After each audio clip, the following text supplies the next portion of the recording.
Fantasy football RSVP. So goody. Let's get right to it with week 6 waiver wire.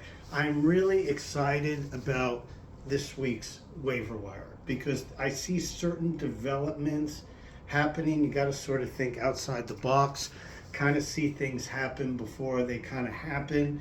And I see an interesting development happening in a couple of areas on the short term and on the long term. First of all, let's start with tight end. Why not? I see some great things happening with this Texans offense. I mean, Stroud hasn't thrown an interception yet. If he's not on your team, certainly put that guy on your team. He's only going to get better as the year goes on. And when I'm not so sure they're a playoff team, and the more they become less of a playoff team, okay, the more this guy's going to really let it rip later in the season. And he's going to let it rip more and more and more. He's got great receivers and, Tank Dell and all the receivers. But I want to start with tight end because I really like Dalton Schultz. They're really starting to incorporate the tight end there. And I see a trend happening there. He had a great week last week, and I was just kind of waiting for this to happen. And they have a good running game, too. I mean, this is a pretty good offense. They ran into an underrated Falcons defense last week, and I was warning people about starting him in that scenario because the Falcons have an underrated defense, but he still came on at the end of the game and almost stole it. CJ Stroud is for real, and each week it becomes bigger and bigger. Now they got the tight end coming in, they have the receivers, they have the running game. This offense is really, really coming together, but this guy is not making mistakes, which is absolutely unheard of. And the more he doesn't make mistakes, and, he put a game-winning drive last week, game-winning drive, clutch play. And, of course, the Falcons came down and kicked a field goal, but that's besides the point. The guy was struggling, working through some things. The offense was struggling with a very underrated defense with the Falcons. But this guy still fought through and put a game-winning drive at the end of the game when he was having somewhat of a challenging and difficult day. And, there's certain milestones that a quarterback has to get over, especially a rookie quarterback. And I don't recommend many rookie quarterbacks. But not turning the ball over, coming up with clutch plays at the end of the game, having a good passing percentage rating, moving the ball down the field, hitting guys in stride, being accurate with the ball. I mean, this guy is hitting on all cylinders. And each week you pass that test, your confidence grows. And this guy has talented people around him, most of all Dalton Schultz. He did it with Dallas for many years. And I think this guy is going to finish the season strong. They want to incorporate the tight end with the Texans and make it a more diverse, passing attack or offensive attack. And I think that's an interesting development that this guy is going to start getting anywhere from 6 to 8 catches a game. And he's going to probably put up, they got him for a reason, and they want to incorporate him. And I think it's somewhat of a sneaky steal. Tight ends are hard to come by, where this guy's going to get you 12 to 16 points every single week, in my opinion. And you got to see those things before they happen. It already started happening last week, so it may be a little late. But definitely Dalton Schultz is a really, really good move. The other really, really interesting play that I see happening right now, if you're looking for a quarterback that's probably on your waiver wire, he may or may not be, depending on how many teams you have. There's a few I like. One, if Baker Mayfield is not on your team right now, keep an eye out for him. They're starting to get their running game going. The receiving game is sort of going, and it just looks like Baker is getting more confident, every single week, and you may actually see a breakout.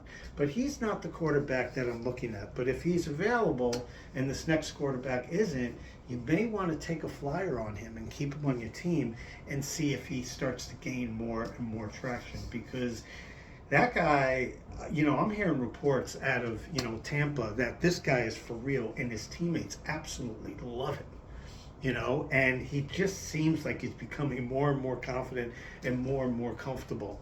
And he's putting up pretty decent numbers, and I think it's only going to get better. They have a chance of winning that division, too.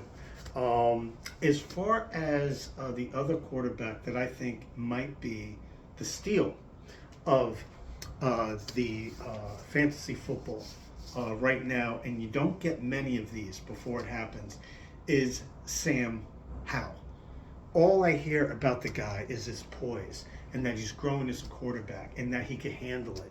And there's a lot of things that are going on in Washington that are not so good, as far as, people are saying how as far as the team playing, and there's rumors that, they may want the coach out and stuff like that. And I actually like Rivera. I think he's an excellent coach. I think that'd be a mistake. But this is a team that I feel is going to start to figure it out. They were sort of late blooming last year, I believe, as well. But I think they're going to figure it out, and I'll tell you why. They have Dotson, they have McGorn, they have Samuel, they have Robinson, they have Logan Thomas. I mean, they have guys you can distribute this football to, And one thing Sam Howell is really good at, along with running the ball, is distributing the ball. And they haven't quite, don't forget, they have the Kansas City offensive, genius, as their offensive coordinator, and they are figuring things out, and that's a complex offense. And that offense just isn't gonna be learned inside of 4 games. It's a very complex offense, but you could see how that offense is starting to slowly come together, and how it's just his numbers climbing. The guy gets 40, 50 yards running, but I think you're going to see a breakout. Sam Howell is probably the best pick that I have planned in the first 6 weeks of this season. I can see it coming. This guy's going to start throwing the ball all over the field. Now you got Logan Thomas stepping up. They have running backs, Gibson, Robinson, guys who can catch the ball out of the backfield. And they have an offensive coordinator, in my opinion, that's a genius. And it's going to start to marinate and grow. And that defense has to play better. It will play better. It's a good defense. What people don't understand about defenses, it sort of takes 5 or 6 or 7 games every year, even for a good defense, to kind of figure it out. But they have great personnel on defense. And it's just a matter of time. I mean, people are scoring so many points on this team. It actually feels weird talking about their defense. But on paper, their defense is actually pretty solid. They have great players on defense, and they're known as a good defensive team. They're just playing horrible defense. And you have to realize that they've also played some pretty good teams, along the way. And, sometimes it takes 8 games, 9 games, 10 games to really for a defense to come together. Even if they had a good defense last year, which they did, and the year before, it's like a new element, and they have to kind of blend it together. But I feel, don't forget, as the team offensively starts to grow, which I could see signs of it slowly coming. You're like, oh, there it is, disappears. There it is, disappears. But Sam Howell is playing lights out. And this guy doesn't even have to be this good because he has so many weapons to throw the ball to. And they like to spread it around on that offense and, offensive coordinator. And I see that offense sort of exploding. And what happens when an offense starts to explode? And they dealt with some injuries with some of their receivers. But when they really start to explode, what happens? That means the defense is on the field less, and they're not as tired out, and they're not down 28-3 at 10, 12 minutes into the game or quarter and a half into the game. So once their offense starts to blend and their defense starts to gel, learn how to play together, and they're on the field less, I see something very interesting happening. If Sam Howell is not on your team, he could actually win you your fantasy football league. I would put him on your team immediately. I see him putting up 25s, 28s, 24s, 28s, 29s, occasional 30. And he's going to be a steal. Another steal you may want to consider, I know I did it on one of my teams, is if you happen to drop Aaron Rodgers, okay, and put him off your IR, and you happen to drop him, he's sitting on your waiver wire. Let me tell you something. This guy, surgery, 4 months.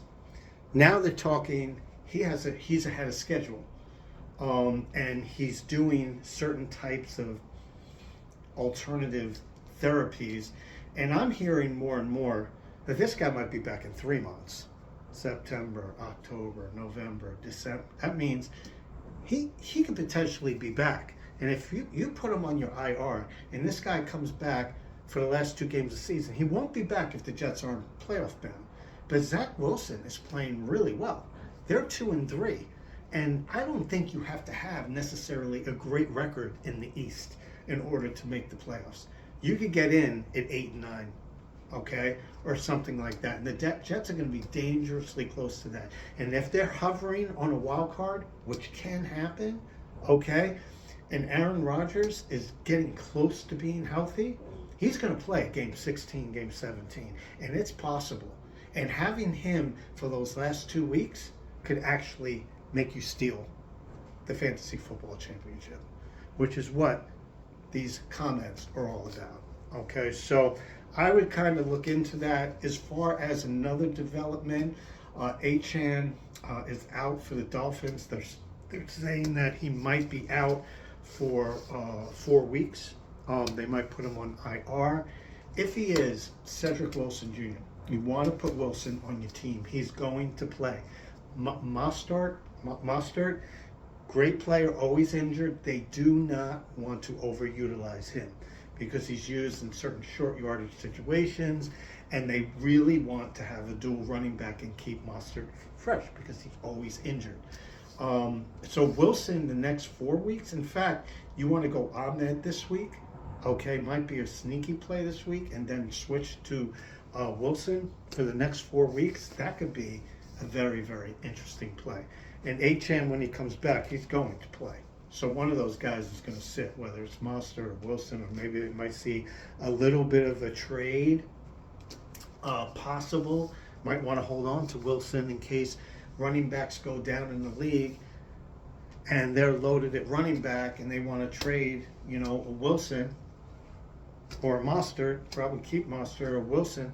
If Achane is back, Wilson might be traded to a playoff caliber team. It could happen. They're not going to keep all those running backs. So another interesting scenario. You have to think of these outside the box scenarios that can actually happen. KJ Osborne for the now that Jefferson is out 4 weeks. If Osborne probably on your waiver wire, smack him in. Players to watch: Palmer. Player to watch. See if he starts getting Reynolds, another players to watch. You're starting to see volume start to increase. You could also look at Dotson, Samuel, with this Washington offense. Don't forget McLaurin, he's always injured. So those guys could become a number 1 receiver, something to think about. As far as defenses, I really like the Falcons against the Commanders. I don't think that's going to be a very high-scoring game. Just like I didn't think the Texans and the Texans and the Falcons was going to be a high-scoring game. And they have a pretty good defense, the Falcons, and they're struggling on offense, which leads me to my kicker, Koo, which I think there's going to be a lot of field goal opportunities, and Koo is one of the best field goal kickers, and he hasn't really been getting the opportunities, but sometimes the Falcons have issues getting the ball into the end zone. Otherwise, I would recommend the 49ers kicker. but 49ers always get in the end zone. This guy's only kicking extra points. So you want a team that can move the offense, and the Falcons are starting to do that, but they're struggling in the red zone. You want to go with Koo for the Falcons. And that's pretty much it. So there's a lot of different interesting scenarios going on. I would, look at those as far as, running back, is concerned. Just look at some of the injuries that are going on, Connor, stuff like that. But I think that's more of a short-term issue. And look at the scenario going on with the Panthers, with Sanders dropping the ball and all that stuff. So I'm Dean Curry, Fantasy Football, RSVP. So have a wonderful day.